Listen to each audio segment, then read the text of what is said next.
Caitlin. Caitlin would like to talk specifically to you, Darrel, about studying psychology. All right. What's your question, Caitlin? Hi, good morning, Dr. Ray. It's a pleasure to be on here. My name is Caitlin, and I'm currently studying psychology, and I aspire to be a psychologist. And while I've been studying, I've come across so it'll show like happiness and what kind of people are happier.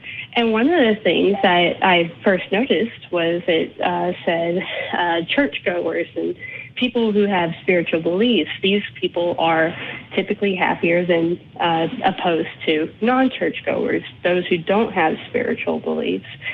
And I was curious because I'm very early in my studies,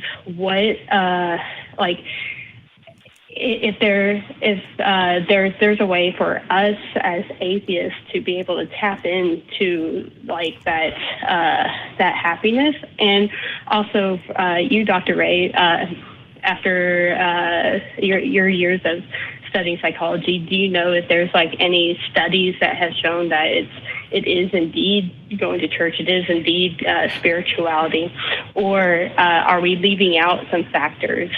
Because I feel like atheists are often kind of a second thought whenever it comes to studying this.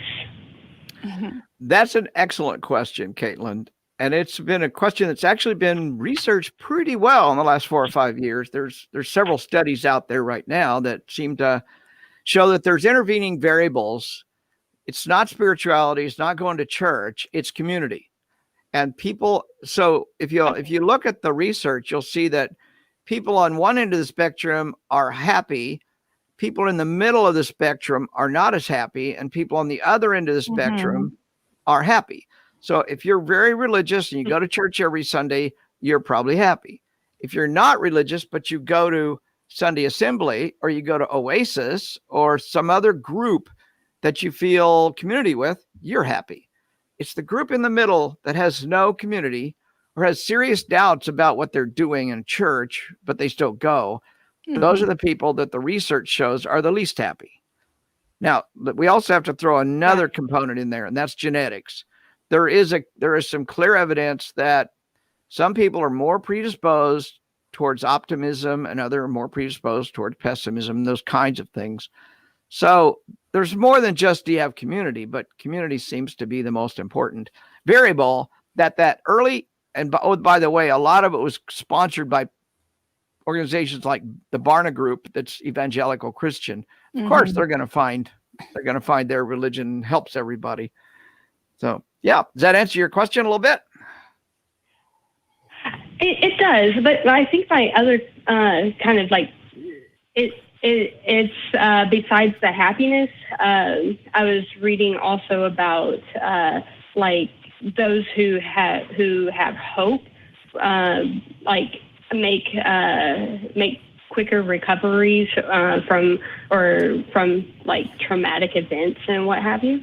And I think that's like kind of the other portion of it that was interesting to me, because atheists, which all of us kind of vary, I find hope in just kind of the in the way that faith has been described on the show a few times is like having no good reason to believe that it is, but you're going to believe it anyway. That's like kind of my hope, you know. I have hope even if there's no good reason. But some atheists, I've learnn like they might not have that because if there's no evidence for it, then why believe it, you know? Well, you're actually hitting on another variable. These things are not straightforward. They're not simple. We're biological creatures with a neurology that is influenced by our environment, by our social structure, by our raising. There's lots of variables here. And to boil it all down to, do you have a spiritual belief or do you believe in a given God? or do you go to church? That's kind of simplistic, and that's what the research is finding. However, there are resilience factors, and what you mentioned was probably related to the concept of resilience factors.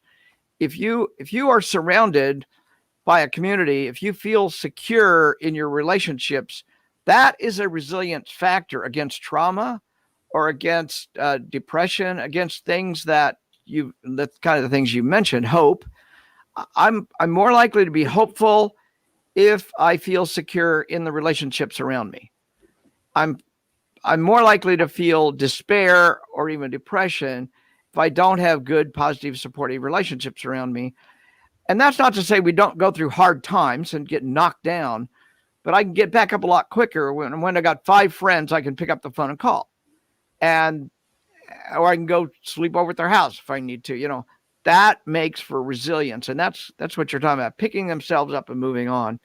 It's much more related to relationships, which we're humans. We have to have relationships to be happy. That's pretty much the bottom line. Also, Kayla, these are all good questions.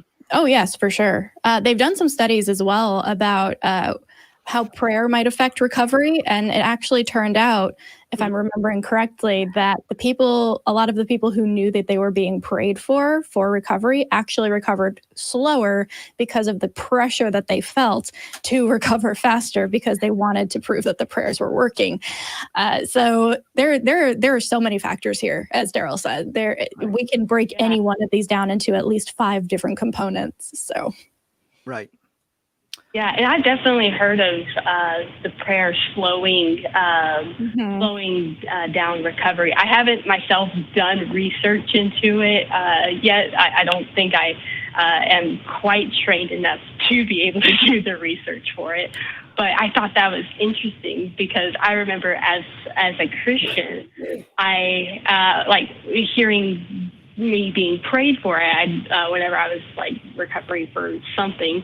It made me feel loved, if that makes sense. And so it kind of tapped into the community. So I feel like it's just, there's so much research to be done in these kind of things, which is why I'm so happy y'all took my call. And, where are you in your studies? So I am currently working on my bachelor's degree. I got 6 more classes to go, and then I plan on applying for a commission in the Air Force and becoming a psychologist that way, or finding a way.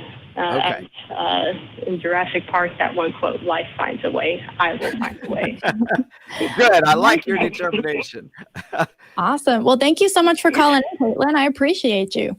Can I put one plug in before she goes? Of course. Go for it. Once you get your degree, hopefully you get it in some really good evidence-based psychology, cognitive behavioral therapy, mindfulness, that sort of stuff. And then come back and apply to a secular therapy project to become a therapist with us. We need more therapists. Oh, there you go. We have 461. Yes, I do want to do that. Is there a way for me to volunteer for that, like as I am now? Yes. And the answer is yes. Go to recoveringfromreligion.org, hit the volunteer button, and you will get trained in how to chat with people in desperate need as they leave religion. You'll get a really good experience. And I guarantee you the basic training we give you will be almost identical to the training you'll get early in your clinical training once you get into graduate school. Oh, really? I guarantee it. Yes. We train our agents very carefully. Got RFR, recoveringfromreligion.org, hit the volunteer button and come through and we'll see you on the other side, maybe. And I was reading up on that, and it looked like you were either the founder or one of the founders. I am the founder. Yeah, but there are 200 people working on it, so it's not me. Yes. Well, thank you so much for founding that wonderful organization. Again, thank you both for taking my call. Yes. For sure. Thank you so much for giving us an opportunity to plug Dr. Ray's stuff. And good luck graduating, Caitlin. My pleasure. Bye. All right. Y'all have a wonderful day. You too.